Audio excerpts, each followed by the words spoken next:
పూజ చేసి దాని మీద వంట చేస్తే తినదంటే ఈవిడ. అదే నిజమైతే రైతు భూమి పూజ చేసే వరి పండిస్తున్నప్పుడు నువ్వేం తినకూడదు? మరి తినేస్తున్నావే. షాపుల్లోంచి నువ్వు బ్యాగులు తీసుకొచ్చినప్పుడు దాని మీద ఎవరి ఫోటోలు ఉంటున్నాయి? వారి ఇష్టదైవం ఫోటోలే ఉంటున్నాయి. మరి ఎలా తెచ్చుకుంటున్నావు? ఉదయం నువ్వు షాపుకి వెళ్ళి 1 కేజీ షుగర్ కావాలని అంటే ఫస్ట్ వాళ్ళు షాప్ తెరిచి ఏం చేస్తారు? తమ ఇష్టదైవానికి మొక్కి షాప్ అంతా తిప్పి మళ్ళీ తర్వాత డబ్బుల పెట్టెలో కూడా ఆ తర్వాతే కదా నీకు ఇస్తున్నారు. ఆ లెక్క ప్రకారం నువ్వు ఏ షాపులో ఏం కొనకూడదుగా, మరి ఎందుకు కొంటున్నావు? చివరికి కటింగ్ షాప్కి వెళ్తే కూడా వాడు పూజ చేయకుండా కట్ చేయట్లేదు, ఎందుకు కట్ చేయించుకుంటున్నావు?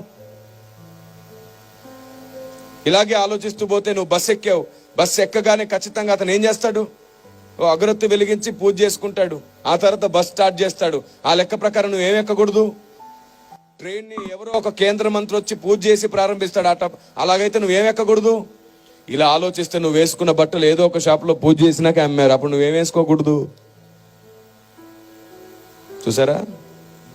ఈ వీచే గాలి ఉంది చూసారు, ఈ గాలిని హైందవ సహోదరులు వాయుదేవుడా అని మొక్కుతారు. అప్పుడు నువ్వు ఏం పీల్చకూడదు? అప్పుడు కదా చచ్చూరుకుంటావు. బుద్ధి లేని లాజిక్లన్నీ పెట్టి క్రైస్తవ్యాన్ని ఇంకా వ్యతిరేకంగా శత్రువులుగా మార్చేస్తారా? సువార్తకి ఇంకా ఆటంకంగా నిలబడతారా?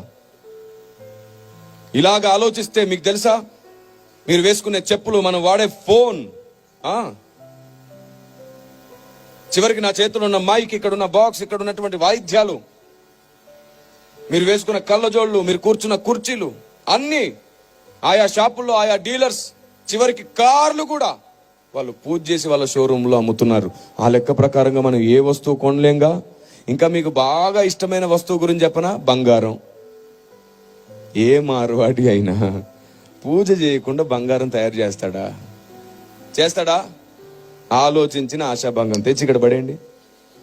పాస్టర్లు అందరూ కలిసి మళ్ళీ ఇదే కొత్త సంవత్సరం ఇంకా పెద్ద సభ పెడతారు. అప్పుడు మొత్తం మండలం వచ్చి సువార్త వింటారు.